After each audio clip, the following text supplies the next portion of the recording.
বিসমিল্লাহির রহমানির রহিম। ভাই ও বোনেরা যে যেখান থেকে আমাকে দেখছেন এবং শুনছেন, আপনাদের সবাইকে আমার সালাম, আসসালামু আলাইকুম। আশা করি আপনারা ভালো আছেন, আমিও ভালো আছি। UK property gossip by Tasmina YouTube চ্যানেলের পক্ষ থেকে জানাই শুভেচ্ছা। এখন আপনাদের সাথে যে বিষয়টি নিয়ে কথা বলতে চাচ্ছি সেটা হলো যে বোমা আতঙ্কে এয়ার ইন্ডিয়ার ফ্লাইটের জরুরি অবতরণ। মানে গতকাল কিন্তু আপনারা জানেন যে এয়ার ইন্ডিয়ার একটি যাত্রীবাহী বিমান বিধ্বস্ত হয়েছে। গতকাল এই এয়ার ইন্ডিয়ার যে বিমানটি বিধ্বস্ত হয়েছে সেটি ভারতের যে গুজরাট আছে, ওই গুজরাটের রাজধানী আহমেদাবাদ থেকে ফ্লাই করেছিল। উদ্দেশ্য ছিল যে লন্ডনের গেটউইক বিমানবন্দরে আসবে, পৌঁছাবে।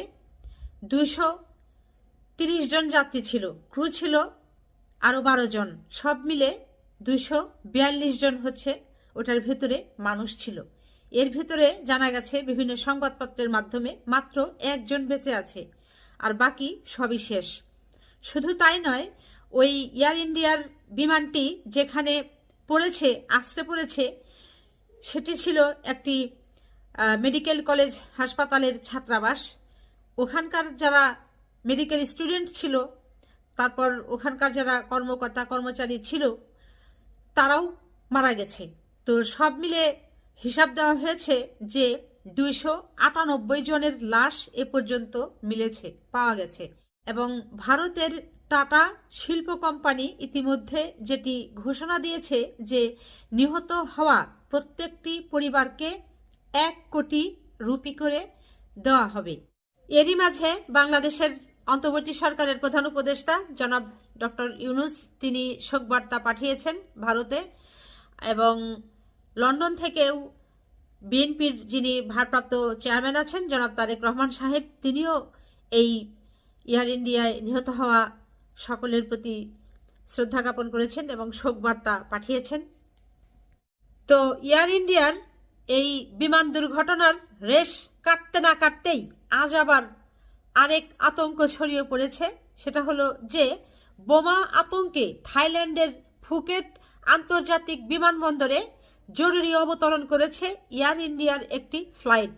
বার্তা সংস্থা রয়টার্স জানায়, বিমানটি ফুকেট থেকে ভারতের রাজধানী নয়াদিল্লি যাচ্ছিল।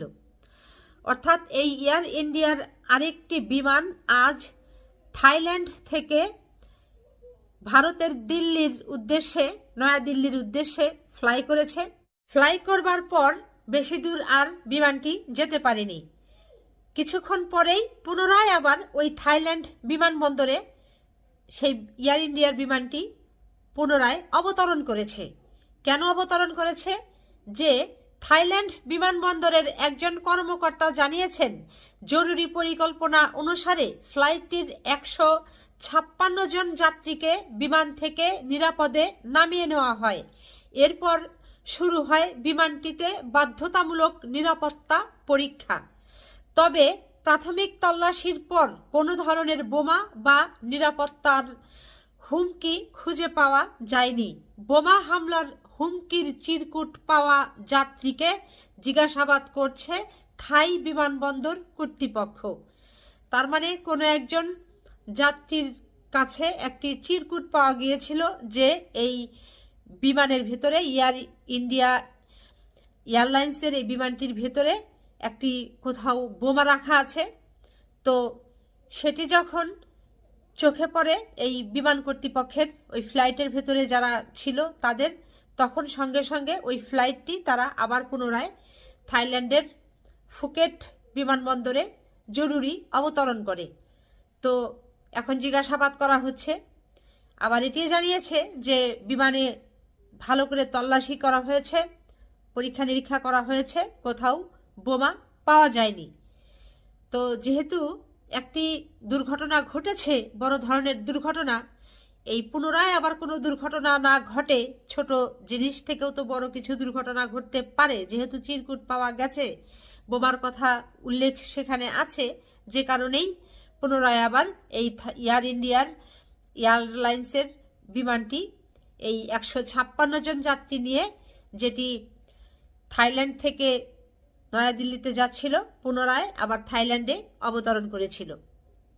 সবশেষে যেটি বলা হয়েছে যে এয়ার ইন্ডিয়ার একজন কর্মকর্তা জানিয়েছেন স্থানীয় সময় বৃহস্পতিবার সকাল 9টায় ফ্লাইটটি উড্ডয়ন করে নিরাপত্তা সংক্রান্ত একটি অ্যালার্ট পাওয়ায় পাইলট মাঝ আকাশে ফ্লাইট ঘুরিয়ে ফুকেট ফিরে আসেন। দুপুর 12:40 দিল্লিতে অবতরণের কথা ছিল এয়ার ইন্ডিয়ার এই ফ্লাইটটির। বৃহস্পতিবার আহমেদাবাদে উড্ডয়নের কিছুক্ষণ পরেই এয়ার ইন্ডিয়ার একটি বিমান বিধ্বস্ত হওয়ার পর এই ঘটনাটি পুনরায় ঘটেছিল। এখন ভাই বোনেরা, আপনারা একটি জিনিস খেয়াল করে দেখেন, এই যে এয়ার ইন্ডিয়ার যে 230 জন যাত্রী নিয়ে লন্ডনগামী যাত্রীবাহী বিমানটি যে বিধ্বস্ত হলো ভারতের গুজরাটের আহমেদাবাদে, তো ওই ঘটনার পরপরই কিন্তু আবার এই থাইল্যান্ড থেকে নয়াদিল্লিতে ছেড়ে যাওয়া এয়ার ইন্ডিয়ার আরেকটি বিমানে এই ধরনের ঘটনাটি ঘটে।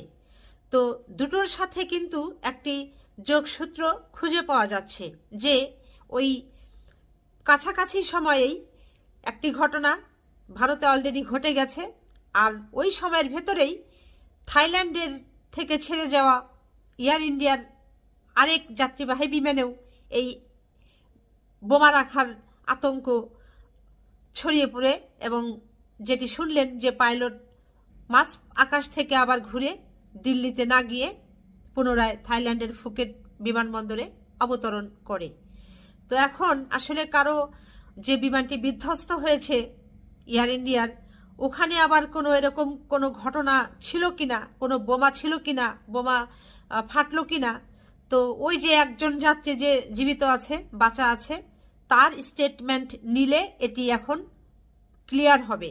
তার বক্তব্যে বোঝা যাবে যে প্লেনটি বিধ্বস্ত হবার আগে কোনো ভেতরে কোনো বোমা বিস্ফোরণ হয়েছে এ জাতীয় কোনো শব্দ তিনি তার কানে শুনতে পেয়েছিলেন কিনা, কিংবা বিমানের ভিতরে কোনো রকমের সন্ত্রাসী হামলাও তো হতে পারে, কোনো রকম সন্ত্রাসীদের কোনো আক্রমণ হয়েছে কিনা তিনি দেখেছেন কিনা, ওই যে একজন ব্যক্তি জীবিত আছেন, বাঁচা আছেন, ওনার স্টেটমেন্টের উপরে এখন বাকিটা মানে নির্ভর করছে।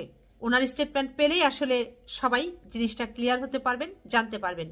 তো আজ এখানেই শেষ করব। সবাই ভালো থাকবেন, সুস্থ থাকবেন এবং আমার জন্য দোয়া করবেন। আমার এই চ্যানেলটিতে লাইক, কমেন্ট, শেয়ার এবং সাবস্ক্রাইব করবেন। আসসালামু আলাইকুম, আল্লাহ হাফেজ।